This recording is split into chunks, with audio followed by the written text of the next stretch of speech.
उत्तराखंड में भीषण गर्मी से लोगों को राहत मिलने की संभावना। 1 जून तक मौसम में बदलाव की संभावना। पहाड़ से लेकर मैदानी क्षेत्रों में सूर्य की तपिश। हालांकि मौसम विभाग ने आज से बारिश की जताई संभावना।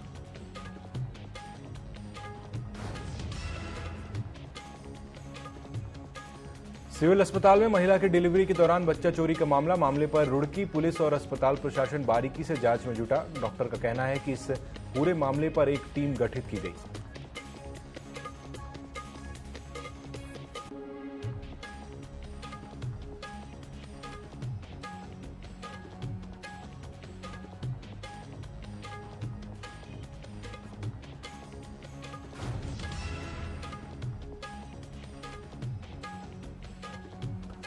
मुख्य सचिव ने टिहरी जनपद में संचालित राफ्टिंग व्यवस्थाओं का किया निरीक्षण। इस दौरान उन्होंने राफ्टर्स के लिए मार्केट बनाने, ऑनलाइन रजिस्ट्रेशन सिस्टम पर बल देने, राफ्टिंग की ड्रोन फुटेज लेने तथा रिवर राफ्टिंग एवं क्याकिंग नियमावली का उल्लंघन करने वालों के खिलाफ दंडात्मक चालानी कार्रवाई करने की बात कही।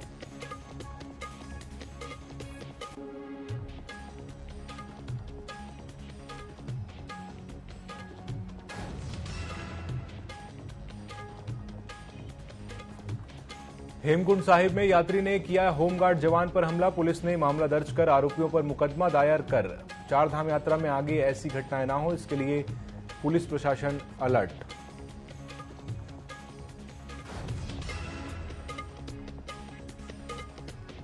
और नगर निगम में फर्जी तरीके से मानदेय ले रहे सफाई कर्मचारियों से रिकवरी का प्लान किया तैयार। रिकवरी के लिए पैसे को कैलकुलेट करने का बारीक काम है अकाउंटेंसी।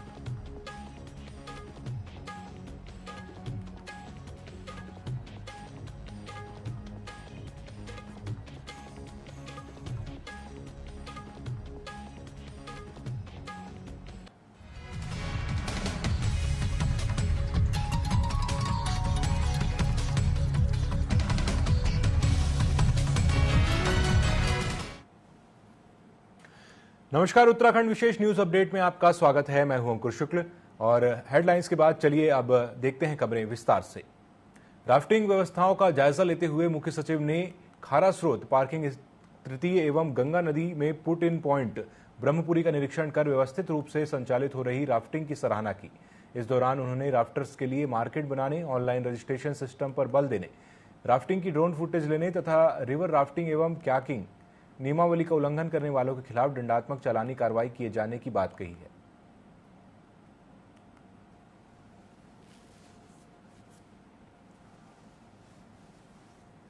टिहरी में लगातार जंगल की आग बढ़ रही है। वहीं अब आग डीएफओ के आवास तक पहुंच चुकी है, जिससे अधिकारियों के बीच हड़कंप मचा हुआ है। वहीं आग ने टिहरी के पिकनिक स्पॉट के पास बने वन विभाग के वन चेतना केंद्र का ग्लास हाउस जला दिया है।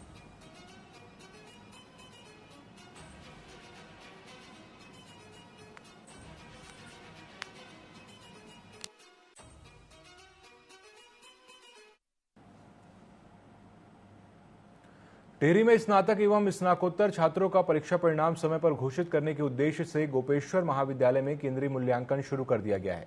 केंद्रीय मूल्यांकन में उपस्थित परीक्षकों की बैठक लेते हुए विश्वविद्यालय के मूल्यांकन पर्यवेक्षक एवं सहायक परीक्षा नियंत्रक डॉक्टर हेमंत बिष्ट ने कहा कि उत्तराखंड शासन के दिशा निर्देशानुसार 30 जून तक समस्त कक्षाओं के परीक्षाफल घोषित किए जाने हैं, इसलिए विश्वविद्यालय समयबद्ध मूल्यांकन के लिए प्रतिबद्ध है।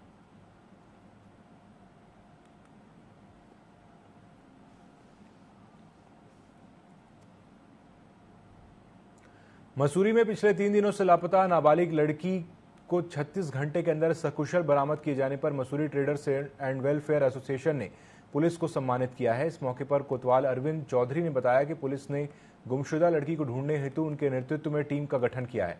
उन्होंने कहा कि लड़की इंस्टाग्राम में किसी युवक के बहकावे में आ गई थी, जिससे वह अपने घर मसूरी से दिल्ली चली गई। 2 दिनों की कड़ी मशक्कत के बाद पुलिस ने लड़की को दिल्ली से सकुशल बरामद किया।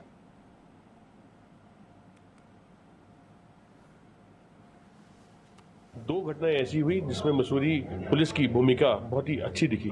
सर्वप्रथम एक लड़की डोईवाला से भूलावेश मसूरी आ गई थी, रास्ता खो गई थी और मसूरी में अकेली रात्रि में घूम रही थी।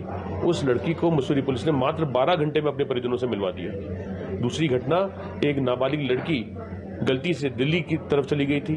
मोबाइल बंद था, मोबाइल ट्रैक नहीं हो पा रहा था, लेकिन मसूरी पुलिस ने अपनी योग्यता को दिखाते हुए उस लड़की को ट्रैक करा, ट्रेस करा और मात्र 36 घंटे में उस लड़की को अपने परिजनों से मसूरी में मिलवा दिया। दोनों ही लड़की नाबालिग थी, हमारे उत्तराखंड की थी और बहुत ही हर्ष का विषय है कि मसूरी पुलिस ने अपनी योग्यता दिखाते हुए इस कार्य को संपन्न करा, उन लड़कियों को परिवारजनों से मिलवाया। इसलिए हमने आज मसूरी पुलिस का धन्यवाद करा है, आभार किया है। उधमसिंह नगर जिले के दिनेशपुर नगर पंचायत की ओर से स्वर्गीय खुदीराम बोस स्टेडियम के पास ओपन जिम लगाया गया था, पर कई दिनों से ओपन जिम के उपकरण खराब होने से क्षेत्र के लोगों में नाराजगी है। स्थानीय लोगों में नगर पंचायत प्रशासन से ओपन जिम को जल्द से जल्द ठीक करने की मांग की है। इस दौरान नगर पंचायत की अधिशासी अधिकारी सरोज गौतम ने कहा है कि मेरे संज्ञान में ये बात नहीं है, जल्द ही जिम को ठीक कर दिया जाएगा।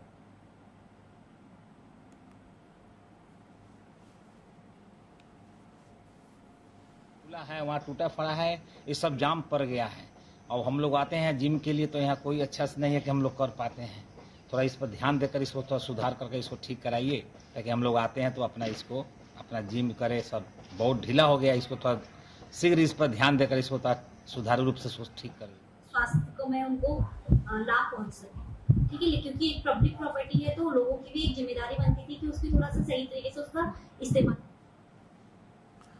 देहरादून के मशहूर बिल्डर बाबा साहनी के आत्महत्या मामले में पुलिस लगातार पूछताछ करने में जुटी हुई है। हालांकि सत्येंद्र साहनी की मौत के मामले में गुप्ता बंधुओं को 14 दिन की न्यायिक हिरासत में जेल भेजा गया है, जिनसे पूछताछ जारी है। वहीं कोर्ट ने गुप्ता बंधुओं के बेल एप्लीकेशन को भी नामंजूर करते हुए फिलहाल पुलिस कस्टडी में रहने के निर्देश दिए हैं। इसके साथ ही पुलिस ने दोनों गुप्ता बंधुओं पर लगाई गई धाराओं को भी बढ़ा दिया है।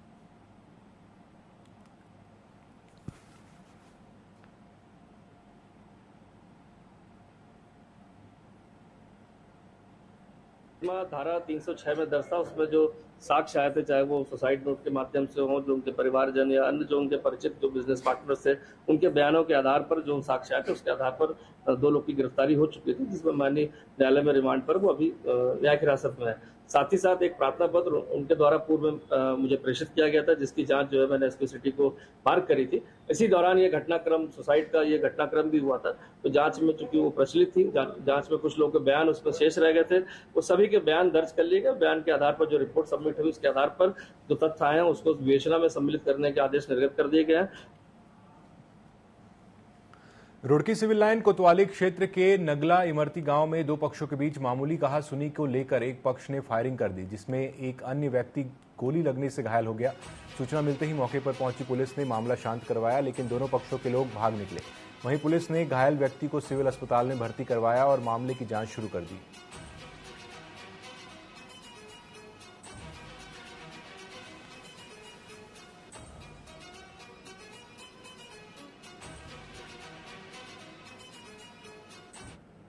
तनातनी की स्थिति में किसी के द्वारा गोली चलाए जाने की सूचना प्राप्त हुई है, जो किसी तीसरे व्यक्ति को लगी है। इस संबंध में वहां आसपास के सीसीटीवी फुटेज खंगाले जा रहे हैं और ये जानकारी की जा रही है कि किन लोगों के द्वारा उक्त घटना कारित की गई है। जिन लोगों के द्वारा भी ये घटना कारित की गई है, उनके विरुद्ध प्रभावी विधिक कार्रवाई अमल में लाने के निर्देश दिए गए हैं।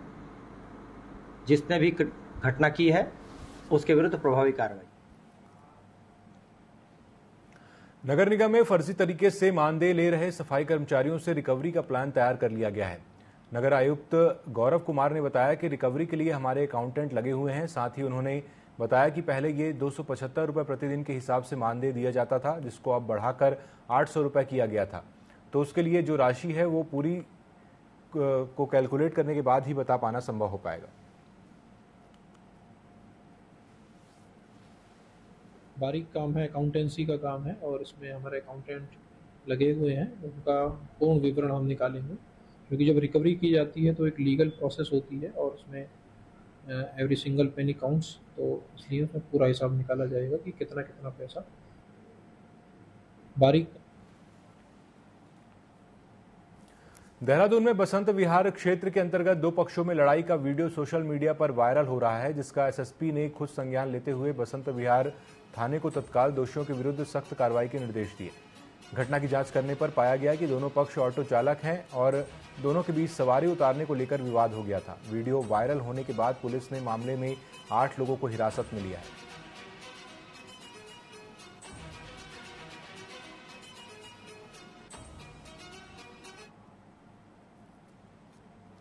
हेमकुंड साहिब में एक अजीब मामला सामने आया है, जिसमें एक सिख श्रद्धालु ने अपनी तलवार से होमगार्ड जवान के दोनों हाथों पर वार कर दिया, जिससे जवान के हाथ में चोट लगी है। इसको लेकर आईजी गढ़वाल करण सिंह नगन्याल ने कहा कि हेमकुंड साहिब में 3 व्यक्तियों ने होमगार्ड जवान पर धारदार हथियार से हमला किया, जिससे जवान ने बचने के लिए अपने दोनों हाथों से बचाव किया और होमगार्ड के दोनों हाथ जख्मी हो गए। पुलिस ने मामला दर्ज कर आरोपियों पर मुकदमा कायम कर दिया है और 4 धाम यात्रा में आगे ऐसी घटनाएं ना हो, इसका भी पुलिस प्रशासन पूरा ध्यान रख रहा है।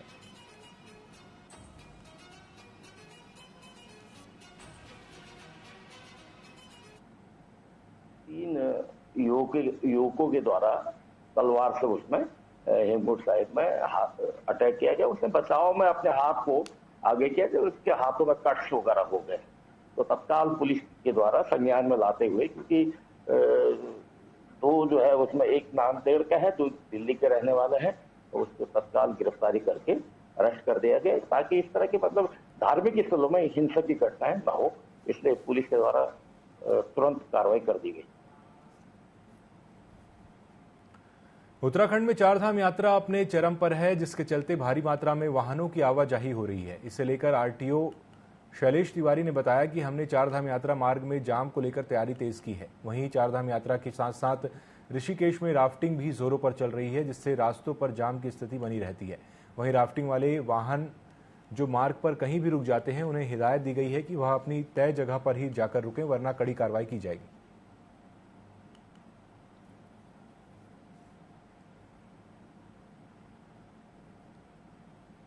रास्ता तो एक ही है, रास्ता में पर्यटक भी चलेंगे, राफ्ट वाले भी चलेंगे, अलग से रास्ता क्रिएट नहीं किया जा सकता।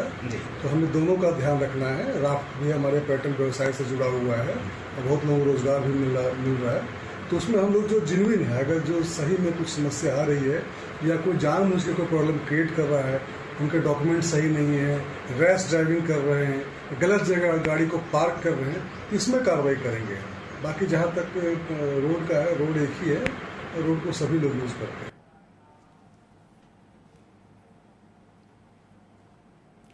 खबरों का सिलसिला जारी रहेगा, लेकिन उसके पहले रुकते हैं एक छोटे से ब्रेक के लिए, जल्द लौटेंगे।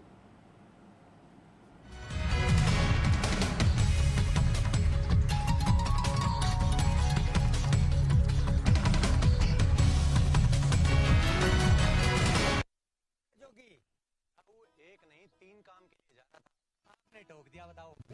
और क्या कानूनी एमएसपी लेनी है ताऊ, खाद बीज से जीएसटी हटवानी है और लोन भी माफ कराना है, समझे? ये कराएगा लोन माफ। तेरे वोट से 72,000 करोड़ का कर्जा कांग्रेस ने माफ किया था कि नहीं? ताऊ, अपने फोन का बटन दबाना छोड़ और हाथ का बटन दबा।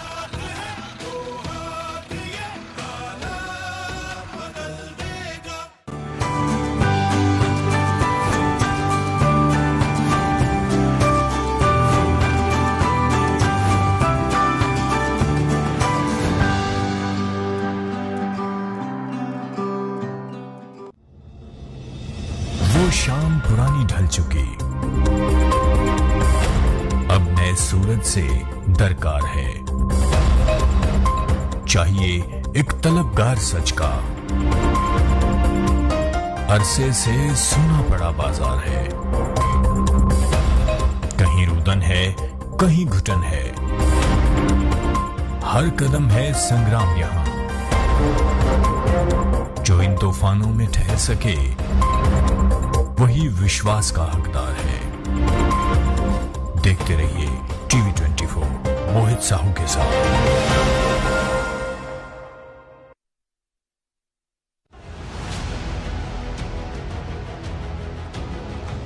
4 जून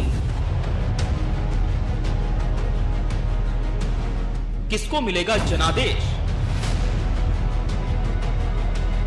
किसके सर पर सजेगा ताज? खिलेगा कमल या उठेगा हाथ? देखिए सबसे तेज नतीजे सिर्फ टीवी 24 पर दिन भर।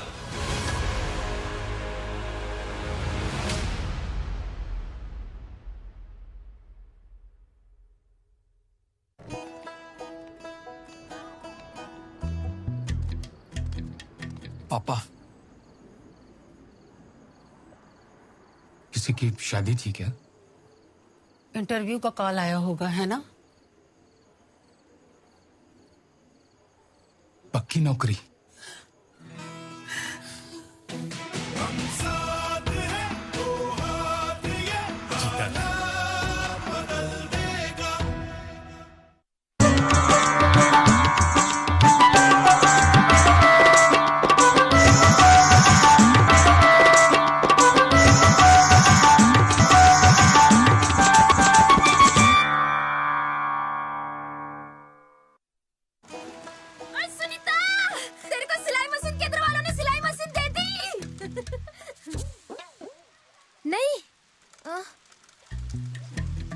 कुछ बेचा?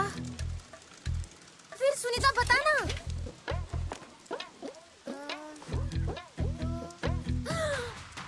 कांग्रेस हमें 1 लाख देने लगी। अरे कांग्रेस हमें 1 लाख देने लगी।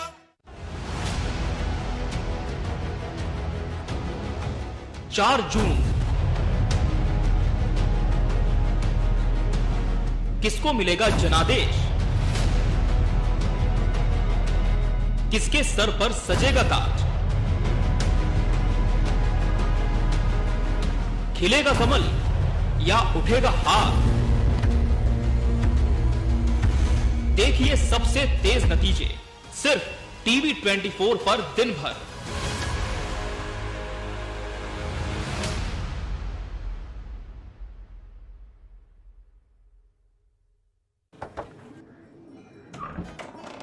आज आपको याद है ना, वोट देने जाना है। हाय भैया, भूलिएगा नहीं, ठीक है? सोनो, अबे मक्खी मार रहा है। चल फटाफट, वोट देने जाना है। भाभी जी, आज वोट जरूर देना। चाचा जी, वोट का टाइम हो गया, चलो। नौकरी नहीं है तो ये करता फिरेगा? चाचा जी, ये करूंगा तभी तो नौकरी लगेगी। तो आज वोट जरूर देना, और इस बार कांग्रेस को। राजनीति खेल है शह और मात का, घात और प्रतिघात का। राजनीति के खेल में कौन है राजा, कौन है प्यादा, कहाँ टूटी है संयम की मर्यादा, जनता में कौन लोकप्रिय है ज्यादा, बताएंगे सच पूरा कभी नहीं आधा। अपने दर्शकों से हमारा है ये वादा। टीवी 24। आज आपको याद है ना, वोट देने जाना है। चाचा जी, वोट का टाइम हो गया, चलो। नौकरी नहीं है तो ये करता फिरेगा? ये करूंगा तभी तो नौकरी लगेगी। आज वोट जरूर देना, और इस बार कांग्रेस को।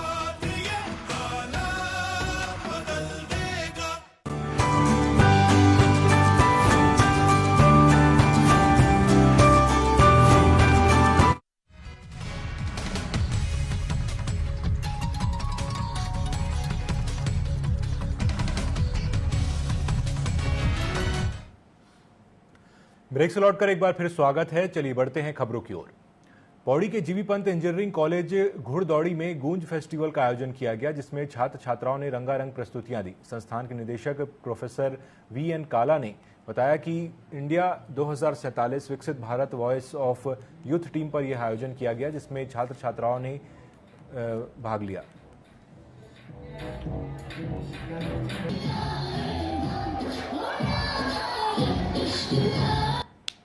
बहुत उत्साह है, क्योंकि ये पूरे 5 साल के बाद हो रहा है। एक तो गूंज और पेंडेमिक के बाद पहली बार हो रहा है, तो सबके अंदर एक जोश आ रखा है कि अब तो अच्छे से करना है और सबको दिखाना है कि हमारा कॉलेज भी अच्छे लेवल पे परफॉर्म कर सकता है। और जो इसकी थीम है इंडिया 2047, ये रिप्रेजेंट कर रहा है इंडिया को इंडिपेंडेंस की 100 साल के बाद, कि हम इंडिया को कैसे देख रहे हैं। और जो भी मैंने परफॉर्मेंस दी थी वो बहुत ही अच्छी थी।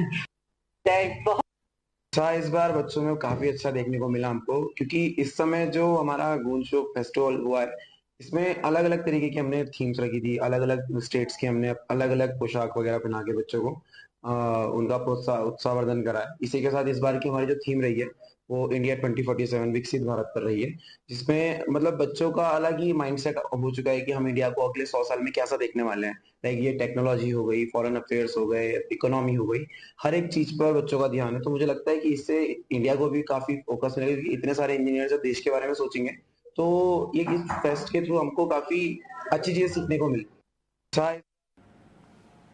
हमको यहाँ पे जो है वैसे 1994-95 से ऑर्गेनाइज किया गया था, जिसका नाम गूंज पड़ा था और तब से लगातार कंटेस्ट होता रहा है। लास्ट 3-4 ईयर से ही गूंज हो नहीं पाया था क्योंकि कोरोना काल आ गया था और इसके बार हमने कोशिश की थी लेकिन किसी कारणवश हो नहीं पाया। इस बार स्टूडेंट की भारी डिमांड थी सर गूंज किया जाए, तो स्कूल को हमने इस बार अच्छे ढंग से ऑर्गेनाइज किया है और बच्चे बड़े उत्साह से पार्टिसिपेट कर रहे हैं। तो इसमें दूसरे इंस्टीट्यूट के लोग इसमें अप्लाई आए हैं, पार्टिसिपेट कर रहे हैं। यहाँ पे जो है यमुनोत्री और गंगोत्री धाम की यात्रा सुचारू और सुव्यवस्थित रूप से संचालित हो रही है। इस बार रिकॉर्ड संख्या में इन दोनों धामों पर श्रद्धालुओं के आगमन का क्रम निरंतर जारी है।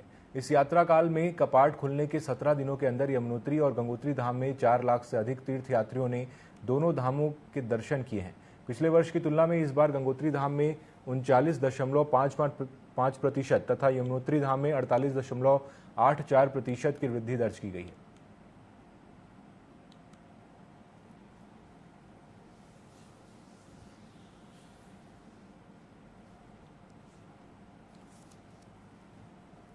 अवैध बस्तियों पर निगम की बुलडोजर कार्रवाई लगातार जारी है। वहीं मलिन बस्तियों पर अतिक्रमण के मुद्दे पर कांग्रेस के प्रदेश महामंत्री नवीन जोशी ने कहा कि आज पूरा देहरादून जितने भी मलिन बस्ती के वाले लोग हैं अपने को ठगा सा महसूस कर रहे हैं। यह एनजीटी का हवाला दे रहे हैं और हाई कोर्ट के रूलिंग का हवाला दे रहे हैं, लेकिन सरकार को इसके दिशा में कोई पहल उठानी चाहिए थी।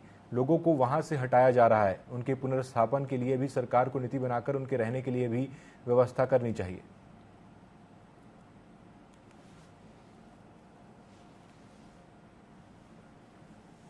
जो अध्यादेश लेकर आई थी और मलिन बस्तियों के नियमितीकरण के लिए सरकार संकल्पबद्ध थी, लेकिन भारतीय जनता पार्टी की सरकार आई तो गरीबों का सोचने वाला कोई नहीं है। आज गरीब अपने को ठगा सा महसूस कर रहा है, उनके पास रहने के लिए छत भी नहीं है, तो लोगों को हटाने का ये लोग काम कर रहे हैं। सरकार को इस दिशा में सोचना चाहिए और जो लोगों को वहां खुद से उजाड़ा जा रहा है, हटाया जा रहा है, उनके खिलाफ जो कार्रवाई की जा रही है, उनके पुनर्स्थापन के लिए भी सरकार को कोई नीति बनाकर उनके रहने के लिए भी कोई व्यवस्था करनी चाहिए। रुड़की में पुलिस और बदमाशों के बीच मुठभेड़ का मामला सामने आया है। दरअसल चारधाम यात्रा को लेकर पुलिस चेकिंग कर रही थी। चेकिंग के दौरान बदमाशों ने पुलिस पर फायरिंग कर दी। मुठभेड़ के दौरान एसपी देहात स्वपन किशोर मौके पर पहुंचे। मुठभेड़ में बदमाश के पैर में गोली लग गई। बदमाश को घायल अवस्था में अस्पताल में भर्ती कराया गया। पूरा मामला रुड़की इलाके के पथरी थाना क्षेत्र का बताया जा रहा है कि बदमाश मुजफ्फरनगर का रहने वाला है।